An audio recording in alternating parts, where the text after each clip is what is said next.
자, 오늘부터 바깥의 시쓰기 시청자 워크숍 강의를 하게 된 송승환이라고 합니다. 오늘부터 만나게 돼서 정말 반갑습니다. 다시 한번 인사드리겠습니다. 자, 이 수업은 시청자 워크숍이기도 하지만 동시에 시를 그냥 합평에만 하는 것이 아니라 시 창작의 방향성을 가지는, 그리고 시의 역사, 현대 시가 어떻게 시작되었고 어떻게 진행되어 왔는지 좀 그런 이론적인 것, 그리고 이론적인 것이라기보다는 시론, 시인이 쓴 산문을 통해서 우리가 시를 씀에 있어서 어떤 방향성을 가지고 쓸 것인가 하는 것을 좀 암시해주는 그런 산문들, 그리고 그런 대표적인 시들을 함께 읽으면서 그 고민을 함께 나누면서 실제 창작에 적용할 수 있는 방향으로 제가 강의안을 짜봤어요. 그리고 아울러서 이제 이 제목으로 삼은 바깥의 시쓰기라고 하는 것 자체가 바깥이 무엇인가 라는 질문이 던질 수 있을 텐데요.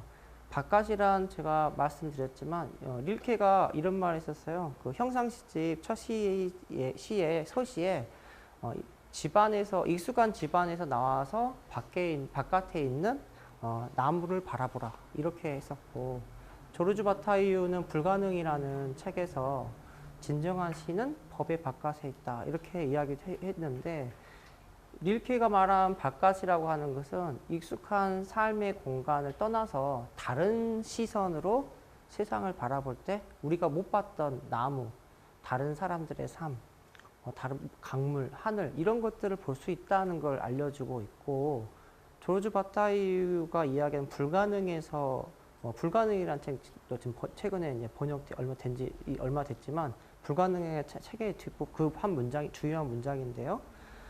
진정한 시는 법의 바깥에 있다라고 했을 때 그 법이라고 하는 것은 실제적인 어떤 법뿐만 아니라 우리 무의식에 가두고 있는 법, 억압하고 있는 법, 금기, 그리고 윤리, 이런 것들에 얽매여서 우리가 살고 있지 않나라는 질문을 던지면서 그 바깥으로 한 발 더 나아가는, 그래서 이전과 다른 삶의 방향성으로 나아가는 그런 측면에서의 바깥이라고 할 수 있겠고요. 그런 점에서 이전의 삶의 방식과 결별하는, 그리고 어떤 의미에서 자기 자신 이전의 삶과 결별함으로써 자기 끝이 이제 절벽에 서 있다는 느낌, 낭떠러지이고 앞이 보이지 않는 어둠이고, 그리고 저 도저히 갈 수 없을 것 같지만 내가 나아가는 한 발을 믿고 한 발 내딛는 것, 그 내딛음이 바깥으로 나가는 어떤 처음 내 삶의 처음으로 나아가는 거. 사실은 우리 여기 오신 분들, 처음 오신 분도, 처음 만난 분들도 있는데, 오늘을 두 번째로 사시는 분 손 들어보세요. 이 질문 드리는 이유는 오늘이 익숙한 삶은 아닌데, 그죠? 아니죠. 근데 익숙하게 우리가 생각해 버리고 있거든요. 그러니까 시 쓴다는 것은 익숙해진 감각을 되살리는 거예요. 그러니까 오늘은 우리가 두 번 사는 게 아니라 딱 최초에 한 번 살고 있는 건데, 오늘의 삶을 무엇으로 판단하고 있는 거예요? 어제까지 내 삶의 방식으로 오늘을 판단하고 있는 거예요. 네. 그래서 그러면 안 되잖아요. 우리 현재를 살고 미래를 살 건데, 미래를 이미 익숙한 삶으로 재단을 해버리고 있는 거예요. 그게 아니라는 거예요. 바깥은 지금 아직 오지 않은 미래이면서 동시에 이 순간, 우리가 살고 있는 순간이 바로 바깥이에요. 근데 이것을 미리 예단해서 아니라고 생각해서 결정해서 익숙한 삶의 나만의 방식으로 굳어져 온 것이 전부라고 착각하는 경향이 굉장히 많은데, 그렇지 말자는 거예요. 이제 한번 내가 모르는 방향으로 한 발 내디뎌 보자. 그런 뜻의 의미에서의 어떤 어둠물 속으로 나아가는 한 발, 그것이 바깥으로 나아가는 것이고요. 또 하나는 지금까지 시를 써오셨던 분, 글을 써오셨다면 이제 내가 지금까지 써온 글들을 한번 냉정하게 한번 보시는 시간. 냉정하게 평가해 보고 그것이 과연 익숙한 것을 네가 써온 것 아닌가? 이런 생각. 그리고 익숙하지 않은 방향으로 내가 한번 써봐야 되지 않을까? 라는 생각을 한번 던질 수 있는 글쓰기의 바깥. 내 자신이 써온 글쓰기의 바깥으로 한번 나아가 보는 그런 시간이 됐으면 좋겠습니다. 여러분 하실 수 있으시겠죠? 네. 제 아이가 있는데요. 아들이 9살인데요. 이 말했어요. 너는 아빠를 믿지 않니? 하니까는 한참 생각 후에 3초 후에 이 말했어요. 믿어본다. 대단한 말 아니에요? 예? 이분법으로 질문을 했는데 아이가 이분법을 넘어서는 대답을 했어요. 선배니까 여기 선배니까 어때 보세요. 세상은 믿는다예요, 믿지 않는다예요? 믿는다 하면 맹신이잖아요. 무조건 믿을 수 있어요? 이제 없죠. 믿지 않는다면 살 수 있나요? 어떻게 보면은 믿어본다에 모든 게 다 있지 않나요? 걔는 뭘 모르고 했는지 모르겠지만 믿어본다죠. 아빠가 안 믿으면 어떻게 걔는 살 수가 없으니까. 어쨌든 믿어본다에 상처받더라도 믿어본다에 어떻게 보면 삶의 윤리나 지향점이 있는 거죠. 그렇기 때문에 글쓰기도 마찬가지라고 해요. 글쓰기 윤리, 문학의 윤리는 믿어본다라고 하는 겁니다. 믿어본다. 어떻게 하더라도, 실패하더라도, 글쓰기가 잘 안 되더라도 다시 도전하는 거예요. 그래서 사뮤엘 베게트가 실패하라, 더 잘 실패하라. 더 잘 실패하기 위해서 지금 오신 거예요. 예? 완전히 완벽한 신은 없으니까. 그런 차원에 있어서 우리가 지금 2000년대도 지나서 10년, 벌써 20년이 지나가 가까이 되고 있죠. 곧. 예. 그런 차원에서 대략 200년 전? 우리 오늘 하려고 하는 게 에드가 앨런 포부터 하려고 해야 합니다. 에드가 앨런 포가 바로 어떤 사람에 해당되냐면 에드가 앨런 포가 쓴 산문 중에 아름다움에 다다르려는 맹렬한 노력이란 제목으로 정해봤습니다. 그런데 에드가 앨런 포와 오늘 주요 내용이 이제 5번은 오늘 못 할 것 같은데 1번부터 4번까지 이렇게 진행될 건데 순서상으로는 워즈워드의 서정 담시집을 먼저 하고 그 다음에 에드가 앨런 포의 작시의 철학을 읽고 나서 시를 읽는 방식으로 좀 빨리 진행하기 양이 많은데 순서가 3번, 4번, 1번, 2번 이렇게 갈 것 같아요. 오늘 양이 많아서 시는 여러분이 좀 읽으시면 되겠지만 중요한 건 시 읽기도 중요하지만 시론을 꼭 읽어봐야 됩니다. 시라고 하는 것은 쉽게 은율적으로 가슴에서 우러나오는 것을 쓰는 게 시라고 생각하는 게 흔한 생각이잖아요. 이게 우리가 처음 배운 게 아니라 이렇게 말하는 시에 대한 정의가 몇 년 된 줄 아세요? 지금으로부터 219년 전에 누구로부터? 자, 여러분과 같이 읽을 거기 바로 세 번째 서정 담시집 서문을 같이 읽어볼 거예요. 자, 보시면 윌리엄 워즈워드의 서정 담시집 서문이 있습니다. 윌리엄 워즈워드가 어떤 사람이 원래 영국에 있는 사람인데요. 무엇을 경험했냐면 워즈워드가 1770년생이에요. 1770년생인데 바로 프랑스 대혁명이 언제 일어났죠? 1789년. 그러니까 몇 살이에요? 19살, 18살, 19살 때 19살 때 워즈워드가 어디에 있었냐면은 프랑스의 파리에 있었어요. 그래서 혁명을 경험했어요. 프랑스 혁명을 경험하고 이탈리아 여행까지 여행을 하고 돌아와서 콜리지와 콜리지라는 낭만주의 대표적인 친구가 된 시인과 함께 같이 공동 시집을 낸 게 서정 담시집이에요. 그게 바로 프리피스 리리컬 발라드예요.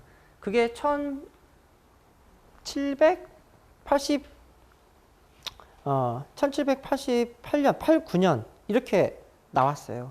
그러다가 워즈워드가 시집이 다 팔렸어요. 500부 정도 다 찍었는데 다 나간 게 바로 나가서 2판을 찍으면서 쓴 게 바로 서정 담시집 서문이에요. 이 서정 담시집 서문이 왜 중요하냐면은 우리가 지금 말했던 거, 시라고 하는 것은 가슴에서 흘러 넘치는 것이다. 그리고 아주 쉽게 써야 한다라고 한 거, 이 이야기가 여기에 다 있어요. 이게 바로 무엇이냐면은 영국 낭만주의 선언문에 해당돼요. 선언문. 그런데 이게 왜 중요하냐 하면, 자, 이전의 언어까지는 누가 시를 썼을까요? 귀족들이. 귀족들이 시를 썼어요. 귀족들이 시를 썼으니까 귀족들이 어떤 시를 썼을까요? 주로 소네트. 형식이 있는, 운율이 맞는, 운율 중에서 어떤 운율? 가군이 딱 맞아떨어지는, 가군이 맞아떨어지는 시를 썼어요. 가군이라고 하는 것은 이런 거예요. 뭐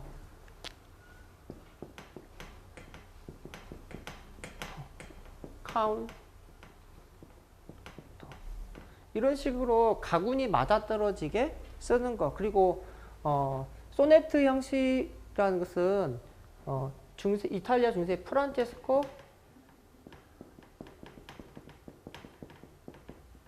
페트라르카 라는 사람이 소네트를 형식을 만들었어요. 대표적인 게 이 형식은 사행, 사행, 삼행, 삼행. 이게 대표적인 소네트 형식이에요. 그래서 끝에 형이 이렇게 다 맞아떨어지는 거죠.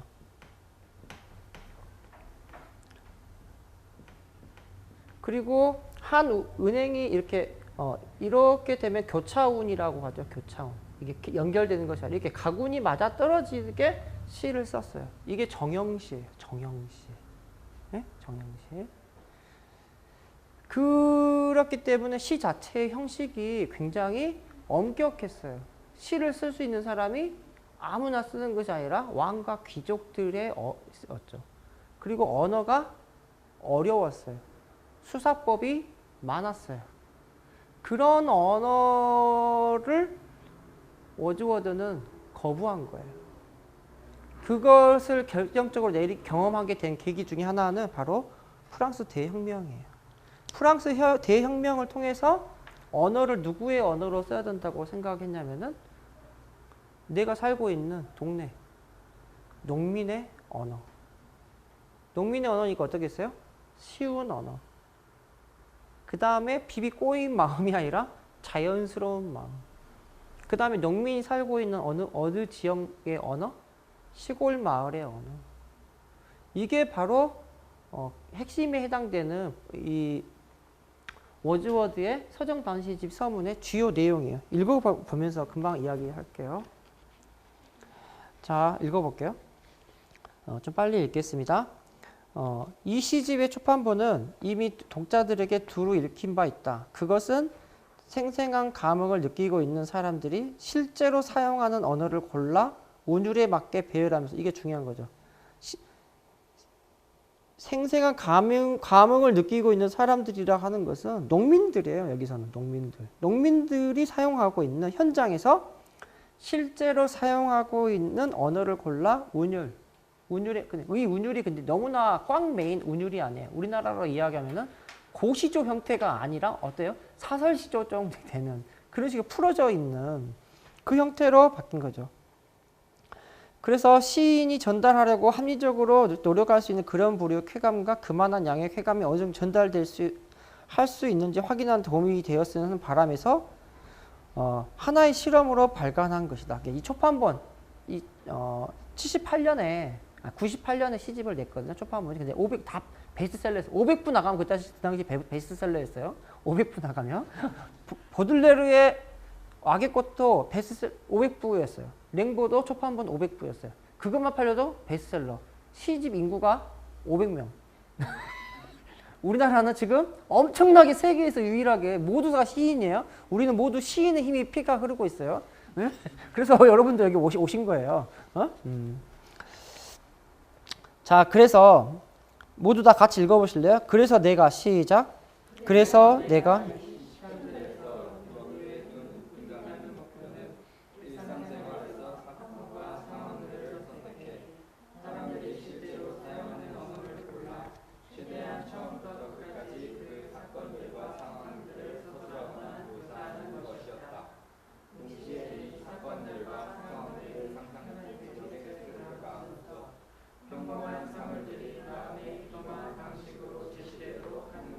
그렇죠. 거기까지 읽어보세요.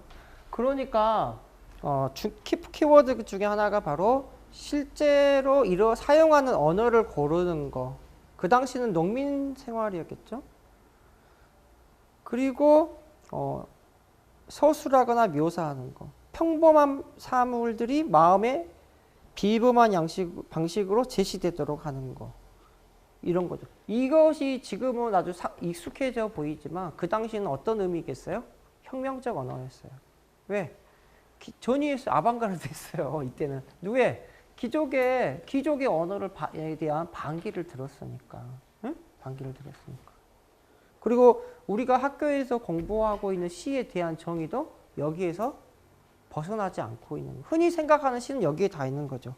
그 다음 내용들의 그거 밑에서 좀 네 번째 줄 좀 보면은 어디에 있냐면은 시골에 관한 이야기 나오죠. 시골의 삶의 방식들은 거기 있죠. 찾으셨어요? 밑에서 시골의 삶의 방식들은 그런 기본적 느낌들에서 싹트고 시골 일이 지닐 수밖에 없는 성격으로 인해 더 쉽사리 더 지속적이기 때문이다. 그런 거죠. 그 다음에 밑에 보면은 또 이런 사람들의 언어를 실제 결함들처럼 보이는 것, 즉 불쾌감, 혐오감, 온갖 지속적이고 합리적인 원인들을 실제로 순화해 채택했는데 이런 굵은 볼드체로 되어 있는 것, 그들은 애초에 언어의 가장 좋은 부분을 파생한 가장 좋은 물상들과 시시각각 교류하고 있기 때문이다. 그리고 밑에 보시면 애써 다듬지 않은 소박한 표현들로 자신의 느낌과 생각을 전달하기 때문이다 라고 되어 있죠. 이걸 보면은 굉장히 지금은 너무 익숙한 내용이지만 그 당시는 혁명적인 언어였다는 거예요. 귀족의 언어를 거부하고 굉장히 엄격한 규율에 가까운 운율을 안 쓰고 그 다음에 그 당시 농민들의 정서의 일상에서 쉽게 접하는 불쾌감과 쾌감을 모두 다 자연스럽게 풀어서 쓰는 것이 시라고 생각했던 것은 굉장히 혁명적인 언어였고 대표적인 시에 대한 새로운 정의였어요. 그러니까 이게 대표적으로 낭만주의 선언문회라고 할 수 있는 거죠. 낭만주의가 그래서 나름의 혁명성을 지니고 있어요. 언어를 바꾼 거예요. 언어를. 근데 생각해 보면 이 시가 이런 시에 대한 정의가 200년이 지나면서 우리는 대부분 아까 제가 여쭤봤지만 우리는 대부분 어디에 살고 있어요? 도시에서 살고 있어요. 도시에서 살고 있는데 도시에서 살고 있으면 우리가 워즈워드에게 워즈워드에게 우리는 어떤 입장을 취해야겠어요? 비판적이어야 되죠, 당연히. 너의 말도 많긴 하지만 그건 200년 전의 정의다. 그게 바깥이에요. 무슨 뜻인지 아시겠어요? 우리는 워즈워드의 바깥에서 시를 써야 돼요. 200년이나 지났어요. 시골의 언어는 어디쯤에 있어요? 이를테면 신경님의 농무쯤에 있는 거예요. 백석의 언어가 우리나라 100년의 현대 시 역사라면은 1930년대가 가장 번성했죠. 그러면 30년대 대표적인 시인 중에 백석이나 뭐 그런 시인이 있는데 100년이 지났는데도 백석 제자들이 너무 많아요. 백석의 좌파가 많아야 되는데 백석의 우파가 너무 많아. 무슨 뜻인지 아시겠어요? 이 뉘앙스? 백석을 뛰어넘어서 백석을 갱신한 언어로서가 있는 것이 아니라 백석의 아류가 많거나 백석스러운 왜 언어에 멈춰 있는 거. 시골 언어에 그대로 멈춰 있는 언어. 뭐가 없는 거예요? 반성이 없는 거예요. 한국어가 도시가 이렇게 변화하고 있는데 지금 나의 언어는 한국어에서 시는 어떤 게 더 옳다 그르다를 떠나서 좀 더 바깥으로 미학적으로 좀 더 나아가려고 하는 언어를 고민한다면 나는 지금 어디에 서 있지라는 질문을 해야 되는데 백석의 시가 좋으니까 백석의 시를 따라서 쓴다. 이건 아닌 거예요. 무슨 뜻인지 아시겠죠?